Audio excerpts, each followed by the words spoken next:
गावकरी पालक आणि विद्यार्थी आज आपण जमलो आहोत या कार्यक्रमासाठी जो आहे सेवापूर्ती समारंभ माझ्या सासूबाईंचा.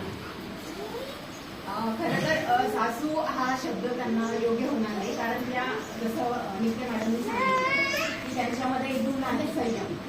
तर अक्षरशः त्यांच्या वैयक्तिक आणि कौटुंबिक म्हणजे आयुष्यामध्ये मी हे करते की त्यांच्याकडे खूप संयम आहे, चिकाटी आहे आणि जिद्द आहे. म्हणजे आज आपण बघतो की त्यांचा एवढा म्हणजे 30-34 वर्षांचा त्यांचं सेवा पूर्ण झाली आहे, पण त्यांनी जे 30 वर्षापूर्वी सुरू केलं म्हणजे नोकरी करायला, तर राहत होते सोलापूरमध्ये, पण म्हणजे त्यांची म्हणजे शाळा जे म्हणू शकतो आपण जिथं त्या नोकरीला होत्या त्या सोलापूरपासून अगदी 30 किलोमीटर दूर अशा होत्या आणि जिथं जाण्या येण्याला सोय नव्हती. बसेस असायच्या, बसचं टायमिंग असायचं, किंवा अगदी पावसाळ्याचे दिवस म्हटलं तर कधी बस बंद पडली किंवा आली नाही वेळ. आणि अशा वेळी मुलं जेव्हा लहान होती, म्हणजे आता आजकालची पिढी आपण बघतो की आपण मुलींना शिकवतो, शिक्षण होतं, ग्रॅज्युएशन होतं, कधी मुली नोकरीला लागतात आणि मग आई वडील विचार करतात की आता चला आपण लग्नाचं बघूया.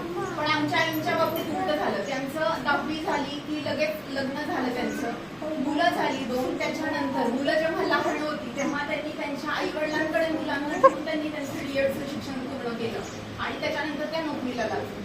तर मला वाटतं तो 30 वर्षापूर्वीचा काळ होता जेव्हा म्हणजे तितक्याशा स्त्रिया बाहेर पडत नव्हत्या घरातून आणि नोकरीला जात नव्हत्या. आज जर आपण बघितलं तर सर्रास म्हणजे प्रत्येक आई वडील, अगदी तुम्ही खेडेपाड्यात जरी गेलात तर प्रत्येक आई वडील आपल्या मुलीला ऍटलिस्ट ग्रॅज्युएशन पर्यंत शिक्षण देतो आणि लग्नासाठी काही करत नाही. आपण म्हणू शकतो की समाज तेवढा आता सुधारला आहे की लगेच मुलीचं लग्न करून द्यावं असं कुणाला वाटत नाही, की मुलीनं आपल्या शिकलं पाहिजे असं प्रत्येकाला आता वाटतं.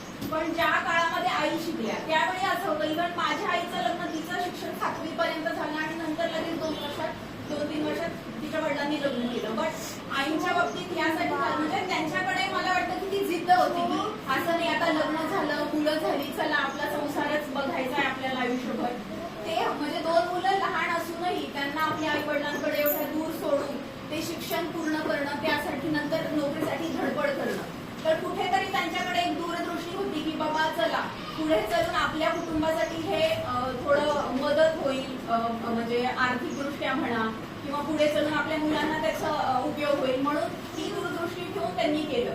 म्हणजे मला आठवतं एक दिवसा पप्पा सांगतात की 8 वाजले तरी आई घरी आली नव्हती. मुलं, पप्पा आले कामावरून, मुलं घरी होती, त्यांना दूध ब्रेड खाऊ घालून झोपवलं, त्यांनी लॉक लावला आणि परत 11 चौकापर्यंत बघायला गेले की अजून कशी आली नाही. आणि विचार करा या सगळ्यामध्ये त्या काळात मोबाईल नव्हते की बाबा हा मला उशीर होईल, आज बस बंद पडली, बस मिळाली नाही. घरी जाणाऱ्या माणसांनी काय विचार करायचा होता की का उशीर लागेल, आणि ती माऊली जी अडकलीये तिकडे अजून बस आली नाही वेळेवर म्हणून, किंवा पावसामुळे रस्ते खराब आहेत, ओढ्याला पाणी आलंय, असे इतके वेगवेगळे प्रसंग म्हणजे त्यांच्या आयुष्यात आजवर झालेले आहेत. म्हणजे तसं सांगायला गेलं तर त्या माझ्या वडिलांच्या चुलत बहीणच आहेत. त्यामुळं आम्ही जेव्हा लहान होतो त्यावेळी आमचे वडील त्यांचे उदाहरण आम्हाला द्यायचे की हा राणी आत्या शिकली नाही का मुलं झाल्यावर, मग तुम्हाला काय. म्हणजे आमचं असायचं की नाही आमचं शिक्षण नोकरी झाल्याशिवाय तुम्ही लग्नाची गडबड करू नका. त्यामुळं आम्ही लहान असल्यापासून त्यांचा आदर्श माझे वडील आम्हाला घरात सांगायचे.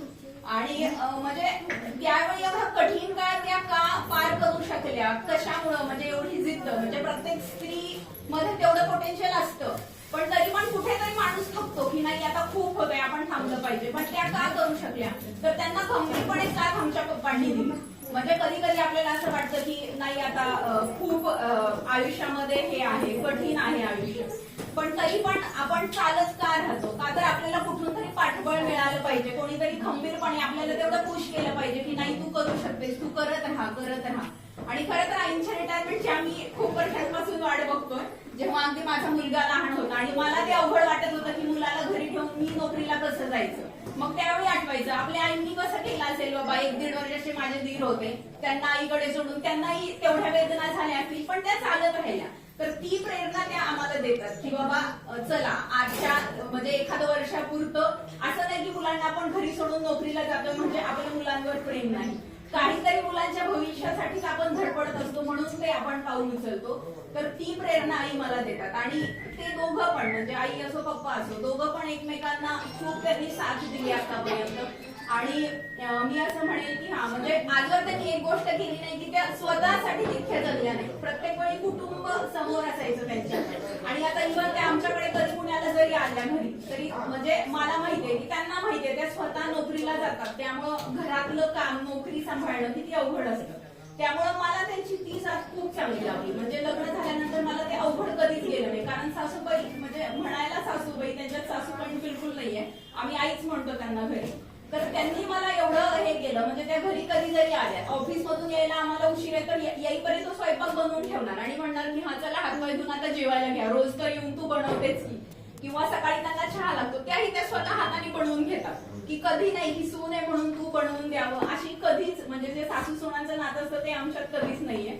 म्हणजे आईपेक्षा पुढच्या असं मी म्हणेन त्या. आणि आजवर त्यांनी जे केलं नाही की स्वतःसाठी जगल्या नाही.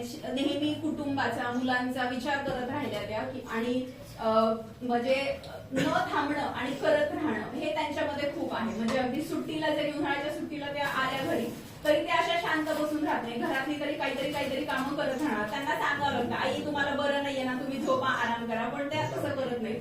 मला असं वाटतं की आता सेवानिवृत्तीनंतर त्यांच्याकडे वेळ आहे तर त्यांनी त्यांचे छंद जोपासावे स्वतःला वेळ द्यावा जे आजवर त्या करू शकल्या नाही स्वतःसाठी. तर त्यांनी स्वतःसाठी इथून पुढे जगावं एवढंच मी सांगते आणि त्यांना पुढील आयुष्यासाठी शुभेच्छा देते.